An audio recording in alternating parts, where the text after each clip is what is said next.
Good morning to all. सभी को हरित नमन।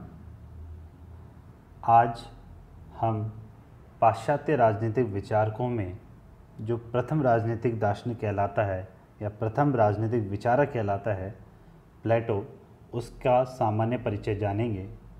परंतु प्लेटो का अध्ययन तभी संभव है जब हम सुकरात के बारे में भी कुछ जान सकें, क्योंकि सुकरात उनके गुरु थे, जैसा कि हमें ज्ञात है। अब सुकरात और प्लेटो के सामान्य परिचय को जानते समय यह भी जानना आवश्यक है कि सुकरात के किन किन विचारों का प्रभाव प्लेटो पर पड़ा या उनके निजी जीवन में कैसे संबंध थे। देखिए, आप कभी भी पाश्चात्य राजनीतिक विचारकों का कोई भी विचारक पढ़ते हैं तो उसकी पृष्ठभूमि जानना बहुत ज़रूरी है। उसके दो रीज़न हैं। एक तो पढ़ने में इंटरेस्ट बना रहता है जब आप एक कहानी के तौर पर उसकी पृष्ठभूमि जान चुके हो, और दूसरा किसी भी विषय को या एक कहें कि किसी भी विचारक के विचार एक विशेष पृष्ठभूमि से ही जन्म लेते हैं। अगर मैकियावेली के विचार में यथार्थवादिता ज़्यादा है तो उसमें मैकियावेली के साथ घटित होने वाली घटनाएं या उसके समय में घटित होने वाली घटनाओं का बहुत बड़ा योगदान होता है। उसी प्रकार प्लेटो का जो विचार है, आदर्श राज्य का विचार है, दार्शनिक राजा का विचार है, ये उसके समय में क्यों आया या ये विचार उससे कैसे उत्पन्न हुए, इसमें उसकी पृष्ठभूमि का बहुत बड़ा योगदान है। जैसा कि आपको ज्ञात है कि मोहनलाल सुखाड़िया विश्वविद्यालय के सिलेबस में बीए फाइनल ईयर का, थर्ड ईयर का जो सिलेबस है उसमें आपके प्लेटो हैं, परंतु प्लेटो के कुछ ही विचारों को इसमें शामिल किया गया है सिलेबस में। एक तो न्याय संबंधी विचार, एक आदर्श राज्य का विचार। ये मुख्यतः दो विचार शामिल किए गए हैं आपके सिलेबस में। जबकि एमए प्रीवियस का जो सिलेबस है उसमें न्याय और आदर्श राज्य विचार के साथ प्लेटो के शिक्षा संबंधी विचार और साम्यवाद संबंधी विचारों को भी शामिल किया गया है। ठीक है, अब हम मोटी मोटी बातें जानेंगे। ये केवल इन दोनों केवल कंपटीशन एग्ज़ाम के अलावा केवल कॉलेज के एग्ज़ाम में ही नहीं, इसके अलावा आप सामान्य तौर पे अगर आप दर्शन शास्त्र पढ़ते हैं तो भी प्लेटो का जिक्र होता है ना। आप किसी अन्य विषय को पढ़ते हैं तहाँ भी प्लेटो का जिक्र होता है। तो आपका इसके बारे में सामान्य परिचय जानना बहुत महत्वपूर्ण हो जाता है, क्योंकि किसी भी विचारक को आप किसी एक विषय से संबंधित नहीं कर सकते और उसके विचार कई आयामों से जुड़े रहते हैं। इसलिए उस व्यक्तित्व के बारे में बहुत सतही जानकारी जानना हर किसी के लिए बहुत ज़्यादा आवश्यक है। उसके बाद गहन जानकारी की तरफ जाना चाहिए, परंतु उससे पहले सतही जानकारी तो सबको ही मालूम होनी चाहिए, और वो एक सिलसिलेवार रूप में होनी चाहिए ताकि आपको वो याद रहे, उसमें रखने की आपको आवश्यकता ना पड़े। ठीक है, जैसे फॉर एग्जांपल आप अभी हम अध्ययन करेंगे तो उसमें उसके कौन कौन सी बुक लिखी उनका भी अध्ययन करेंगे, पर वही बुक उस समय क्यों लिखी, किससे प्रभावित होकर लिखी, इसको बिल्कुल शॉर्ट में अगर हम प्रिसाइज करके या क्लासिफिकेशन करके याद रखेंगे तो ये बहुत सिंपल तरीके से याद रह जाएगी। तो जैसा कि मैंने बोला कि आपके सिलेबस में भी है, मोहनलाल सुखाड़िया यूनिवर्सिटी के तहत जितने भी कॉलेजेस हैं या उनका मोहनलाल सुखाड़िया विश्वविद्यालय का खुद का जो कॉलेजेस हैं उन सभी में ये सिलेबस में है। एमए में है, एमए प्रीवियस में है, साथ ही जो भी आप कंपटीशन एग्ज़ाम दे रहे हैं जिसमें पॉलिटी का एक सेक्शन रहता है, पॉलिटिकल साइंस रहता है, उसमें भी ये बहुत महत्वपूर्ण है। ठीक है, तो आइए सामान्य जानकारी जानते हैं इनके बारे में। एक चीज़ आप ध्यान रखिएगा, आपको यहाँ पे हर चीज़ का एक्सेसिव नोट्स देना ज़्यादा ज़रूरी नहीं है। ऐसे नहीं कि आपको कंटेंट देते जाएं, आप इन चीज़ों को समझने की कोशिश कीजिए ताकि गहराई तक आप जा सकें, उसको समझ पाएँ और वो आपको परमानेंट याद रह सके। इसीलिए मैं कंटेंट कम रख रहा हूँ और समझाने पे जोर ज़्यादा दे रहा हूँ। एक दूसरा तरीका ये होता है कि मैं पूरी स्लाइड्स में केवल कंटेंट दे दूं और उसी को ही बाँचता रहूं, और ताकि मेरा वीडियो भी लंबा हो जाए और आप लोगों को कंटेंट भी ज़्यादा मिल जाए, पर उसमें आपका ज़्यादा लाभ नहीं है। कंटेंट के लिए आपके पास किताबें पर्याप्त मात्रा में उपलब्ध हैं, है ना। मेरा जो उद्देश्य वो ये है आपकी समझ विकसित करना, आपको उस विषय के बारे में जो जानकारी है ना वो बिल्कुल स्पष्ट रूप से आपके पास मौजूद हो, उसमें कोई कन्फ्यूज़न ना हो। ठीक है, देखिए, राजनीतिक विचारकों की बात करते हैं अपन, और विशेषकर पाश्चात्य राजनीतिक विचारक की जब हम बात कर रहे हैं तो शुरुआत जिस नाम से होती है वो सुकरात। ठीक है, बस सुकरात के साथ दिक्कत ये थी कि उन्होंने लिखित रूप में कुछ भी नहीं छोड़ के गए। अब लिखित रूप में नहीं छोड़ के गए, इसलिए आगामी पीढ़ियों या आगामी समय में उनके जो विचार है उनको व्यवस्थित रूप से अध्ययन करना बहुत मुश्किल हो गया। ये तो हमें सुकरात के बारे में आज जितनी जानकारी मिल रही है उसमें भी एक बड़ा कारण प्लेटो है, क्योंकि सुकरात के जो शिष्य हैं प्लेटो, उन्होंने सुकरात की विचारधारा के ऊपर ही कई किताबें लिखी थी। करीब करीब ये माना जाता है कि 36 से 38, है ना, कन्फ्यूज़न रहता है 36-38 में, क्योंकि कुछ इसमें और भी स्पष्टीकरण आता है ना, तो 28 तक भी चले जाते हैं कि और किताबें तो इन्होंने ऐसे ही लिखी है वगैरह में। प्लेटो ने जितनी, अपन यहाँ 36 और 38 मान के चलते हैं, 36 या 38 जो बुकें लिखी है उसमें कई पुस्तकें उन्होंने सुकरात के विचारों से बेस होकर लिखी है, ठीक है। तो बिना सुकरात को जाने प्लेटो का अध्ययन करना बहुत मुश्किल हो जाता है। तो सुकरात के बारे में हम बहुत ही सामान्य परिचय जानेंगे, क्या है क्या नहीं है। तो आइए हम शुरुआत करते हैं। दोनों एक दूसरे के समरूप रूप में चलते रहेंगे, ऐसा नहीं है कि पहले सुकरात बता दिया जाए और बाद में आपको प्लेटो बता दिया जाए। जहाँ तक सुकरात की बात की है ना, मैंने आपको कहा था कि उसने रिटर्न में कुछ नहीं दिया है। उसका कारण क्या था? सुकरात की एक मतलब तरीका था, वो घूमते घूमते क्वेश्चन पूछता था, प्रश्न पूछता था, संवाद से ली थी। क्वेश्चन पूछता था, आंसर जानता था, फिर उस पर क्वेश्चन पूछता था, फिर आंसर जानता था। वो संवाद शैली के माध्यम से ही लोगों से वार्तालाप करता था। वो लिखकर कुछ ही नहीं गए, है ना, तर्क विद्या करते थे, प्रश्न पूछते थे। एक फिलोसफिकल एजुकेटर बोल सकते हैं अपन उनको, दार्शनिक रूप से शिक्षक थे, जो दर्शन की शिक्षा देते थे चलते चलते, लिखित रूप में नहीं, चलते चलते। एक टीचर थे, चलते चलते शिक्षा देते थे, चलते चलते लेक्चर देते थे, चलते चलते। कोई रिटर्न डॉक्यूमेंट नहीं दिया इन्होंने, ठीक है। और सुकरात जो थे वो गरीब परिवार में जन्मे थे। गरीब परिवार इसलिए बता रहा हूँ क्योंकि जब प्लेटो से तुलना होगी तो प्लेटो एक संपन्न परिवार में जन्मे थे, जबकि सुकरात एक गरीब परिवार में जन्मे थे। और एक ऐसा व्यक्तित्व था जो कि अपने आदर्शों के कारण जिसने अपना जीवन खत्म कर लिया, या कहें कि उस जहर का प्याला पी लिया, पर उन्होंने अपने आदर्श नहीं छोड़े।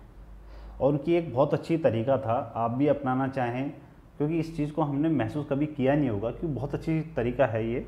आप जब भी किसी से क्वेश्चन पूछते हैं, या हम कहें कि सुकरात जब भी किसी से क्वेश्चन पूछता था, तो क्वेश्चन पूछने के बाद बहुत टाइम तक, है ना, वो मतलब सुकरात नहीं पूछा था, मतलब किसी ने अगर सुकरात से कोई क्वेश्चन पूछा, क्रॉस क्वेश्चन किया, तो वो जल्दी से उस चीज़ का जवाब नहीं देते थे, साइलेंट हो जाते थे, खामोश हो जाते थे। और तब तक खामोश हो जाते थे जब तक कि सामने वाले को स्वयं जवाब नहीं मिल जाए। आप इसको कभी अपना के देखिएगा, ये बहुत ही कारगर साबित होगा कि आप जब भी किसी से कोई प्रश्न पूछते हैं ना, और सामने वाला उसमें एक लंबा ठहराव दे दे, तो उस प्रश्न के ऊपर आपको विचार करने का, आपके स्वयं के प्रश्न के ऊपर आप काफ़ी टाइम तक विचार करने लग जाते हैं, और कुछ उत्तर तो आपको अपने आप मिलने लग जाता है। और ये सुकरात का बहुत तरीका था, उसकी स्टाइल थी किसी को शिक्षा देने की या पढ़ने की।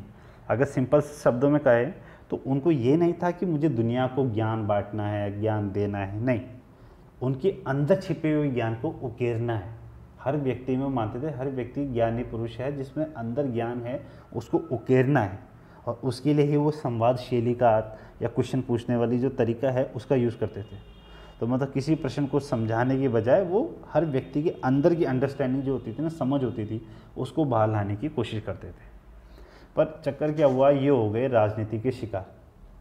उस समय की जब ये होता था, आपने पेलोपेलेशियन वार सुना होगा, जो कि 431 से 404 ईसा पूर्व पहला पेलोपेलेशियन वार हुआ था, और दूसरा पेलोपेलेशियन वार 431 से 404 में हुआ था। सॉरी, ये 431 से 404 में हुआ था, और शायद इससे पहला वाला जो था वो 460 से 445 BC, है ना, ईसा पूर्व जिसे बोलते हैं हम, तब हुआ था। तो आप क्लियर कर लें इसको। फर्स्ट वाला हुआ था 460 से 445, और सेकंड हुआ था 431 से 404। ये फैक्ट जानना ज़रूरी नहीं है, ये तो मैंने ऐसे बता दिया। हुआ क्या था और किसके बीच में हुआ था? पहले क्या होता था, जो ग्रीस है, जिसको हम यूनान भी बोलते हैं, उनमें और पर्शियंस होते हैं, पर्शियन मतलब आज के टाइम पे ईरान, इनके मध्य बहुत टाइम तक लड़ाई चलती रही थी। और एक लंबे समय तक लड़ाई चलने के बाद जब इनके बीच में लड़ाई ख़त्म हुई, तो ये पर्शियंस की जगह लगी स्पार्टन्स में।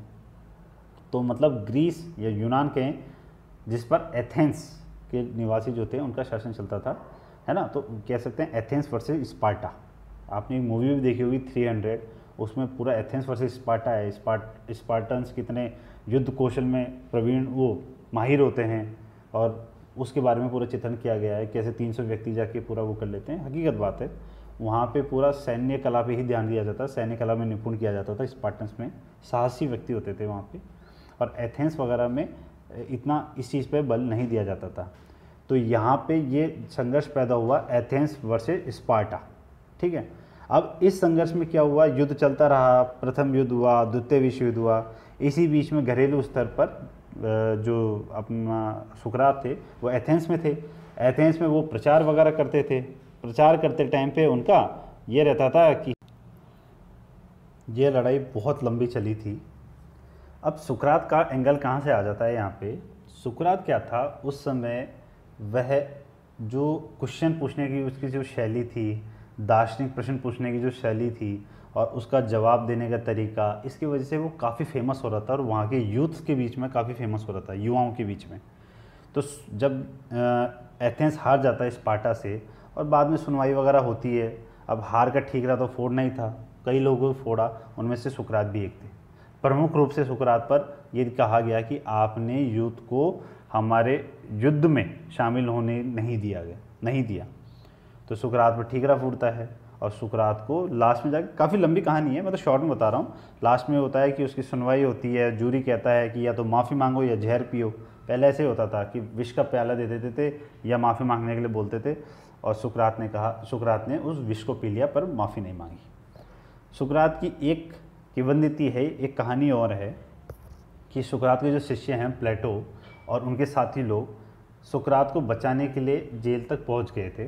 किंवदंती बता रहा हूं मैं आपको।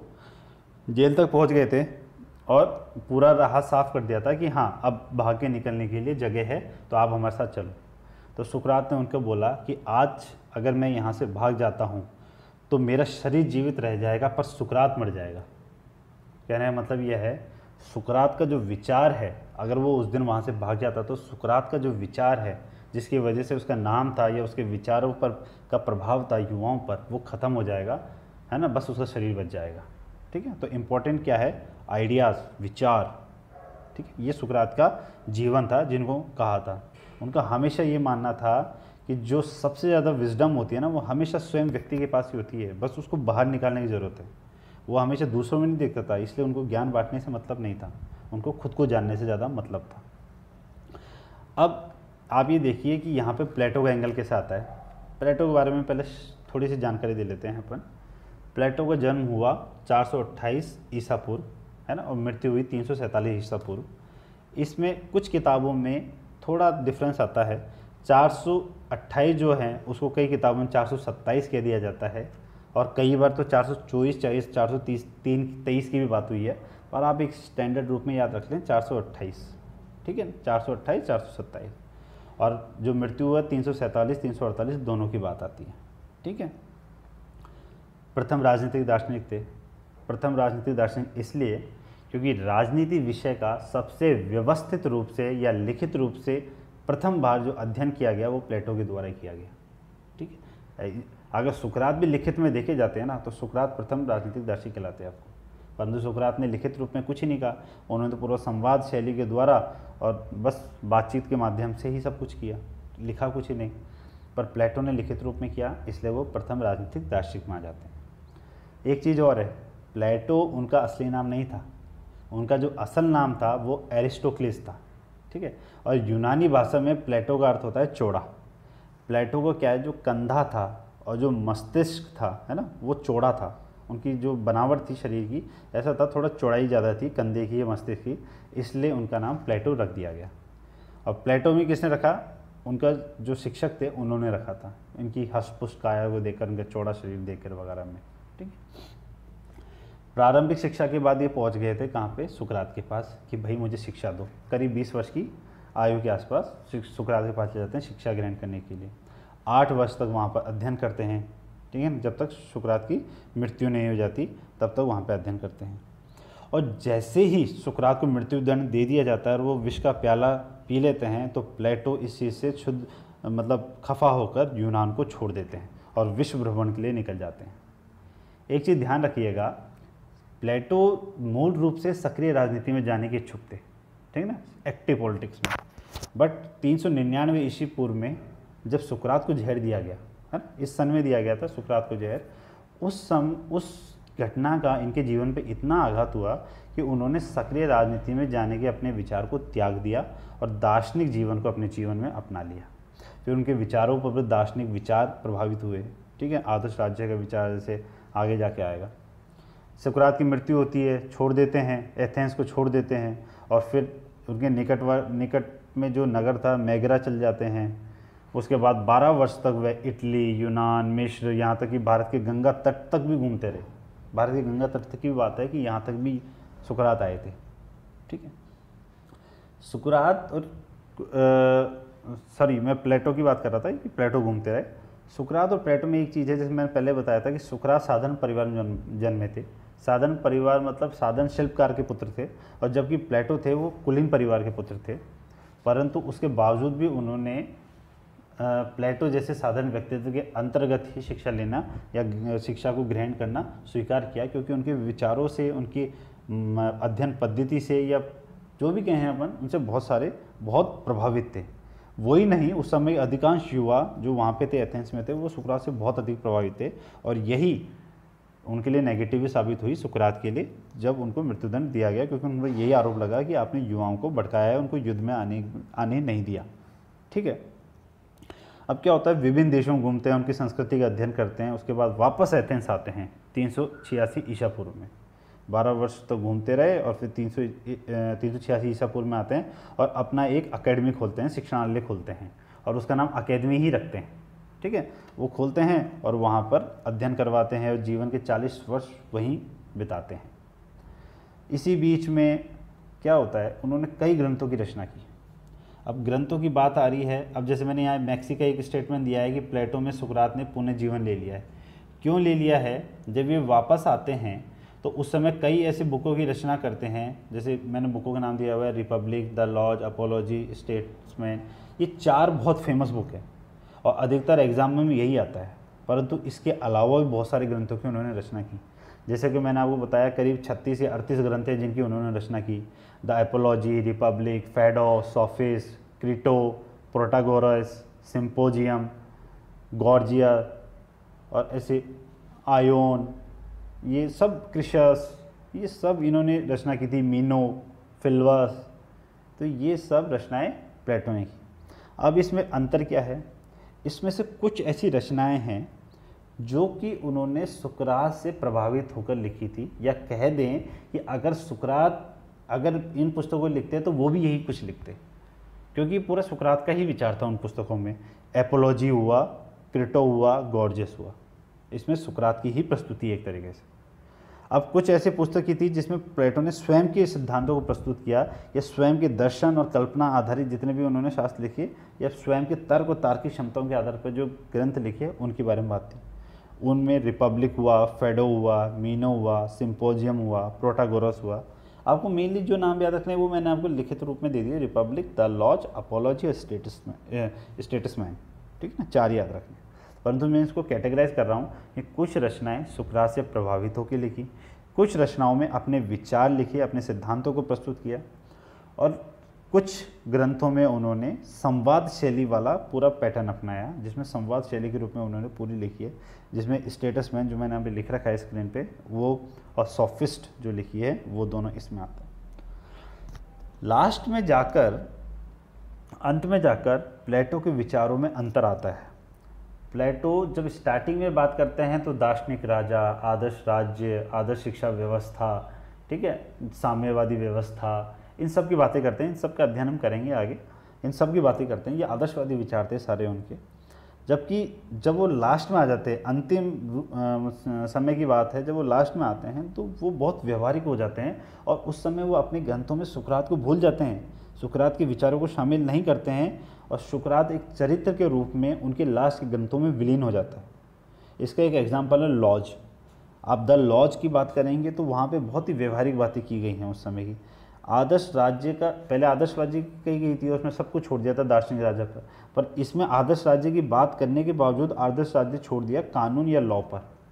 कानून लॉ की वो पहले आलोचना कर रहे थे, पर लास्ट में आकर पूरा कानून पर छोड़ देते हैं, भाई लॉ सर्वोपरि हो जाएगा। ठीक है ना, आदर्श राज्य भी लाना है तो उसका पूरा जिम्मा किसको दिया जाएगा? लॉ पे, कानून पर। ये पहले की रचनाओं में इसकी मना करते हैं या आलोचना करते हैं। तो ये कहा जाता है कि युवावस्था में आदर्श शासक रूपी हाथी पर बैठकर आदर्श राज्य के काल्पनिक लक्ष्य की ओर बढ़ने वाले प्लेटो ने वृद्धावस्था में कानून की लाठी का सहारा ले लिया। व्यंग्य के रूप में भी कहा जाता है, और वैसे इस लाइन में सारी चीज़ समावेश हो गई। अब इन सभी रचनाओं में जैसा कि आपको ज्ञात है, प्लेटो की सबसे सब प्रमुख या सबसे फेमस जो बुक है, जो कह सकते हैं ये एक महान ग्रंथ है। अगर आप इसको भी पढ़ेंगे तो बहुत ही बहुत ही बढ़िया ग्रंथ है, जिसके पढ़ने पर आपको ना केवल राजनीति के बारे में, अभी तो नीतिशास्त्र, अर्थशास्त्र, मनोविज्ञान, कला, दर्शन सभी का समन्वित रूप से अध्ययन हो जाएगा। ठीक है, बहुत ही नाटकीय शैली में लिखा हुआ है और बहुत ही श्रेष्ठतम कृति है, या कहें कि आदर्श राज्य और न्याय पर लिखा गया श्रेष्ठतम कृति है, रिपब्लिक। ठीक है, अगर आपको कहीं पे मिल जाए तो इस तरीके से अध्ययन करना चाहिए। काफ़ी मोटी है पर इसका शॉर्ट रूप में कई जगह मिल जाता है आपको।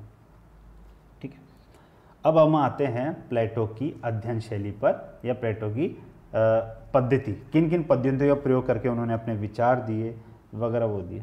एक चीज़ में ध्यान रखना, आदर्श राज्य का विचार ये सब हम डिटेल में पढ़ेंगे, पर ये हुआ कैसे, मतलब ऐसा क्या था। जैसे रिपब्लिक में वो बात करते हैं, वो क्या आदर्श राज्य की खोज करते हैं, बोले आदर्श राज्य है कहाँ। ठीक है, अब उनका क्या था, वो दार्शनिक भी थे और हर चीज़ का वो आदर्श विचार है ना स्वर्ग में खोजते थे, हर चीज़ का। अब स्वर्ग में आदर्श विचार का संसार होता है, ऐसी उनकी मान्यता थी। वर्ल्ड ऑफ आइडियाज़ कहाँ होते हैं, स्वर्ग में। तो अगर सभी के आदर्श विचार स्वर्ग में हैं तो पक्का है राज्य का जो आदर्श विचार है वो भी स्वर्ग में होगा। ठीक है, अब इसका पता कैसे लगाएं। इसके लिए उन्होंने कहा कि एक दार्शनिक राजा चाहिए, इसके लिए इंटेलेक्चुअल व्यक्ति चाहिए, इंटेलेक्चुअल साउंड व्यक्ति चाहिए। अब वो कैसे बनेगा, वो शिक्षा के माध्यम से, वो सब शिक्षा वाले उसमें आ जाएगा। मेन चीज़ आदर्श राज्य चाहिए, पर आदर्श राज्य पता कैसे लगाए, वो पता लगाएगा दार्शनिक राजा। ये कैसे पता लगाएगा, दार्शनिक राजा क्या करेगा, ये चिंतन करेगा और अपना जो आत्मा है उसको स्वर्ग तक ले जाएगा। ठीक है ना, यहाँ पे देखो आप भारतीय चिंतन से उसकी बहुत समानता आ रही है। भारतीय चिंतन भी तो कहता है ना, ये आत्मा को परमात्मा से कनेक्ट करना है, यहाँ प्लेटो की चिंतन में वही बात आ रही है। अब क्या करेगा, दार्शनिक राजा जो है वो अपने आत्मा को स्वर्ग तक ले जाएगा, और वहाँ पर आत्मा को ले जाने पर उसे स्वर्ग की सारी बातें याद आ जाएगी कि स्वर्ग में चीज़ें कैसी हैं। जब स्वर्ग की सारी चीज़ें याद आ जाएंगी तो वहाँ पे आदर्श राज्य का विचार भी याद आ जाएगा। ठीक है, और फिर वो आदर्श राज्य के विचार को स्थापित करने का यहाँ पे प्रयत्न करेगा इस धरती पर। इस प्रकार वो बात करता है। ठीक, तो आदर्श राज्य कैसा होना चाहिए, कैसा होना चाहिए की बात करता है, आदर्शवादी बातें करता है कौन, प्लेटो। और लास्ट में जाके हो जाता है वो व्यवहारिक, जैसे कि हमने बात की थी। ठीक है, अब बात करते हैं हम उनकी अध्ययन शैली और पद्धति की। अपन ने सबसे पहले नाम लिख रखा है संवाद शैली। इस शैली शब्द में डबल मात्रा आएगी, टाइपिंग मिस्टेक है। ठीक है, अब इसमें क्या है, संवाद शैली होता क्या है। संवाद शैली और द्वंद्वात्मक को आप एक दूसरे के समरूप रूप में देखेंगे आप। ठीक है, संवाद में क्या होता है, एक पात्र दूसरे पात्र से वार्तालाप कर रहा है, प्रश्न पूछ रहा है, तर्क वितर्क कर रहा है, और इसके आधार पर वह खोज कर रहा है। ठीक है, किसी विचार की, किसी चीज़ की, या कहें कि किसी व्यक्ति के अंदर की चीज़ों को बाहर निकालने की कोशिश है, उसको अपने अंदर छिपे हुए अध्ययन या गहन चीज़ को बाहर उकेरने की कोशिश है ये सारे। ठीक है, इसमें क्या करते हैं, ये दूसरे व्यक्ति के मस्तिष्क को जो होता है ना, या उसके मस्तिष्क में जो विचार विराजमान हैं उनको उत्तेजित करते हैं, है ना, वो सोचने को मजबूर करते हैं ताकि वो सत्य की ओर तरफ चले जाए। इस चीज़ की नेगेटिविटी भी है। ऐसे कहा जाता है कि संवाद या द्वंद्वात्मक शैली है ना, वो किसी रिजल्ट पे आने की बजाय है ना चीज़ों को और कॉम्प्लेक्स कर देती है, उलझा देती है। क्यों, आप किसी व्यक्ति को अगर ज़्यादा उत्तेजित कर देंगे तो वह सत्य की बजाय वो मतलब अपने तर्क को सिद्ध करने के लिए ना अड़ियलपन के रवैये में आ जाता है, तो वहाँ पे सत्य की खोज नहीं हो पाती। मतलब वाद प्रतिवाद और संवाद की बजाय वाद विवाद ज़्यादा होने लग जाता है। ठीक है, तो इसका कहने का मतलब ये है, इसका आलोचना तो अपनी जगह है, परंतु जो बात कर रहे हैं वो ये कर रहे हैं कि ये संवाद शैली या द्वंद्वात्मक शैली का प्रयोग वो इसलिए नहीं कर रहे थे, जैसे कि सुकरात के बारे में कहा था कि वो ज्ञान बांटने के लिए नहीं कर रहे थे। ठीक है, उनका उद्देश्य क्या था, वो हर व्यक्ति जिसके साथ संवाद करने जा रहे हैं, जिसके साथ द्वंद्वात्मक प्रक्रिया का प्रयोग करने जा रहे हैं, उसके अंदर जो विचार हैं, ठीक है ना, उस अंदर विचारों को बाहर निकालना चाह रहे हैं, ताकि वह व्यक्ति भी विचारशील बन सके और हर विषय के बारे में विचार कर सके कि क्या सही चीज़ है, क्या सत्य चीज़ है ना। तो ये संवाद शैली हुआ, द्वंद्वात्मक शैली हुआ, इनका जो मेन उद्देश्य वो क्या है, सत्य की खोज करना, सत्य की अभिव्यक्ति करना और सत्य को परिभाषित करना। ठीक है, मतलब इसमें ऐसे नहीं है कि आप बहुत ज़्यादा कॉम्प्लेक्स करके सोचें, बस ये है कि आप जैसे फॉर एग्जांपल आप किसी से सवाल पूछते हैं, जब तक आप किसी विषय के बारे में सवाल नहीं पूछेंगे तब तो वो व्यक्ति उस विषय के बारे में सोचता नहीं है। परंतु जैसे ही आप उस व्यक्ति से सवाल पूछते हैं या कोई आपसे सवाल पूछता है तो आपको उस चीज़ के बारे में जानने की उत्सुकता बढ़ती है, और उस समय आप सबसे पहले सोचते हैं कि मुझे कितना मालूम है, और मुझे मालूम होने के बाद मैं कितना और पता लगा सकता हूँ। तो ये पूरा क्रम है स्वयं को विचारशील बनाने का। ठीक है, मतलब मन को और अच्छा स्ट्रॉन्ग करने का, या अपने दिमाग को और ज़्यादा विकसित करने का है, ताकि हम अपने बारे में बहुत स्पष्ट हो सकें, अपने विचारों के बारे में बहुत स्पष्ट हो सकें। ठीक है, तो ये द्वंद्वात्मक और संवाद शैली की बात है। ठीक है, द्वंद्वात्मक सुनने में थोड़ा नेगेटिव वर्ड लगता है, परंतु वही बात, इनमें वही चीज़ है, वार्तालाप, प्रश्नोत्तर, तर्क वितर्क के आधार पर आप सत्य की खोज कर रहे हैं, सत्य की अभिव्यक्ति कर रहे हैं, उसको परिभाषित करने की कोशिश कर रहे हैं। दूसरी मैंने लिखी है निगमनात्मक अध्ययन पद्धति। ठीक है, निगमनात्मक क्या होता है, इसको दार्शनिक पद्धति भी बोलते हैं। इसमें क्या होता है, दार्शनिक पहले ही कुछ सामान्य सिद्धांतों को मान लेता है कि ये फला चीज़ सत्य है। ठीक है, फिर उसके आधार पर और क्या क्या निष्कर्ष निकाले जा सकते हैं, उनके आधार पर क्या क्या विशिष्ट निष्कर्ष निकाले जा सकते हैं, उसकी खोज करता है। तो इस पद्धति का भी प्रयोग करता है प्लेटो। ठीक है, सुकरात भी इसी पद्धति का प्रयोग करता है। फिर आता है विश्लेषणात्मक। विश्लेषणात्मक का क्या मतलब होता है, हर चीज़ के बारे में गहराई तक जाना, हर चीज़ के हर आयाम को जानने की कोशिश करना। ठीक है, तो ये सारी चीज़ें आ गई इनकी अध्ययन शैली और पद्धति में। अब यहाँ पे अपन ने जितने भी चीज़ों के बारे में जाना है वो इसके सामान्य परिचय बिल्कुल, जिसमें हमने प्लेटो क्या चीज़ है, ये सुकरात क्या चीज़ है, ये जाना है। अब पर्टिकुलरली उन्होंने न्याय व्यवस्था के बारे में क्या कहा है, उन्होंने आदर्श राज्य के बारे में क्या कहा है, उन्होंने शिक्षा के बारे में क्या कहा है, उन्होंने साम्यवाद के बारे में क्या कहा है ना। और वो साम्यवाद आज के साम्यवाद से कैसे अलग है, उनकी शिक्षा पद्धति का जो विचार है वो आज की शिक्षा पद्धति के अंतर है।